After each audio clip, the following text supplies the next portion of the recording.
नाशिकच्या गोदावरी नदीच्या पाणी पातळीमध्ये वाढ झालेली आहे। पुराचे मापदंड म्हणून ओळखल्या जाणाऱ्या दुतोंड्या मारुतीच्या कमरेपर्यंत पाणी आलेलं आहे। 4970 क्युसेक वेगानं पाण्याचा विसर्ग 4 वाजता सोडला जाणार आहे। सध्या 2382 क्युसेक वेगानं पाण्याचा विसर्ग सुरू आहे।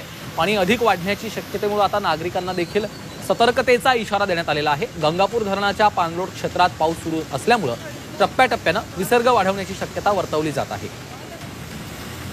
दुतोंड्या मारुतीच्या कमरेपर्यंत पाणी आलेलं आहे। 4970 क्युसेक वेगानं आता हा विसर्ग केला जाणार आहे। त्यामुळे नाशिककरांना सतर्कतेचा इशारा देण्यात आलेला आहे। गोदावरी नदीच्या पाणी पातळीमध्ये वाढ झाल्याची ही दृश्य आपण पाहतोय। दुतोंड्या मारुतीच्या कमरेपर्यंत पाणी आलेलं आहे। गंगापूर धरणाच्या पाणलोट क्षेत्रात पाऊस सुरू असल्यामुळे टप्प्याटप्प्यानं आता विसर्ग वाढवला जाणार आहे।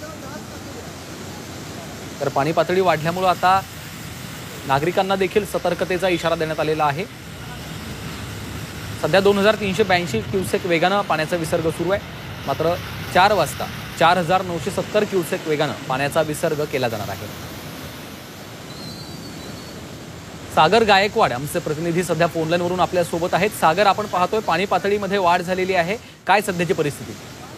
नक्कीच नाशिक शहरामध्ये गेल्या 4 तासापासून पावसाचा संततधार सुरू आहे आणि यामुळे पाणलोट क्षेत्रात देखील मोठ्या प्रमाणात पाऊस सुरू असल्या कारणामुळे गंगापूर धरणातून दुपारी 2 वाजेच्या सुमारास 2000 क्युसेक पाण्याचा विसर्ग करण्यात आलेला आहे आणि याचमुळे गोदावरी नदीला पूर सदृश्य परिस्थिती पाहायला मिळते।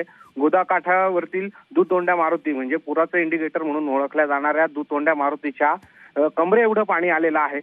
त्यामुळे पूर सदृश्य परिस्थिती म्हणता येईल अशी परिस्थिती आहे। दुपारी 4 नंतर 4000 क्युसेक्सने पाण्याचा विसर्ग करण्यात येणार आहे। यामुळे आता पाण्याची पातळी पुन्हा एकदा वाढण्याची शक्यता आहे। यामुळे नदीकाठचे जे गावं आहेत त्यांना सतर्कतेचा इशारा देण्यात आलेला आहे।